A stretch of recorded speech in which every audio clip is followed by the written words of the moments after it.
Hey, this is Tom, and I recently got to hang out with someone my wife calls my new best friend, Matt. You might know him better as Matt Fitzgerald, creator of Savage, The Shard of Gosen, and who I interviewed a few months back on the channel. I had a great time with Matt, playing games, working on some special projects, but most importantly, sculpting with one of my good friends. So let me show you some of what I sculpted while I was hanging out with Matt, and while I share about sculpting with friends.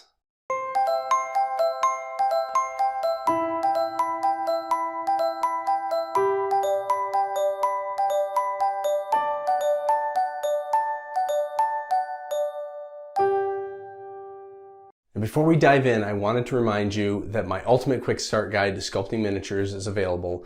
Just click the link in the description below and I'll send it right over to you and you can get started or improve on your sculpting journey. I found that sculpting with friends is one of the most rewarding and frankly productive things that you can do when sculpting. Now I've gone to many workshops and I've sat at tables with other sculptors in places where, you know, you're kind of on show and you're supposed to be working, and that's not what I'm talking about. I'm talking about a more intimate setting where there's not a specific time limit, you're not being interrupted and distracted by other people walking by. It's just you and a friend or two who are sitting down, working together, and just chit-chatting and passing the time. And it's with some sadness that I actually have to admit, it's been a long time since I've done this. 7 years, in fact. The last time that I got together to sculpt with a friend was with Trey Manor 7 years ago. And it actually ended up being one of the most productive times I had in sculpting. Now, I attribute that to two factors. The first was that I went down with a very specific mission to sculpt a figure, as much of a figure in one sitting and as quickly as possible. Trey is an incredibly fast sculptor, always has been, and I've always had this tendency to sit and dwell and linger on my work. So I went down there and I resolved that I was going to work in the same material. We were working in putty, and I was going to pick his brain, and I was going to just dive forward and not get caught. And I did, and by the time we finished our time together with our families and hanging out and the little sculpting session we had, I had a huge amount of the Cronin miniature sculpted. For me, one of the things that I get stuck on and dwell on the most when I'm making a figure is the underlying anatomy and form and pose.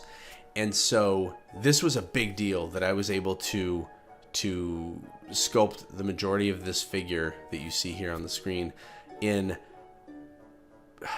I guess it wasn't one sitting. I'm sure we broke a little bit, but it was just over a day of sitting for a few hours, just really pounding out and getting it done. I don't think I've ever come so far on a figure in such a short amount of time and been so happy with the result. Cronin is still one of my favorite miniatures of all time. Fast forwarding to this most recent hangout, and the circumstances were relatively similar, with one big change. In this case, I was playing the role of the mentor. The goal being starting with an armature and taking the miniature as far as we could in a day of sculpting to create some more savage Shard of Gosen inspired barbarians. I loved being right there with Matthew, being able to give instant feedback to a newer sculptor as they're working, and more importantly, helping me become a better teacher.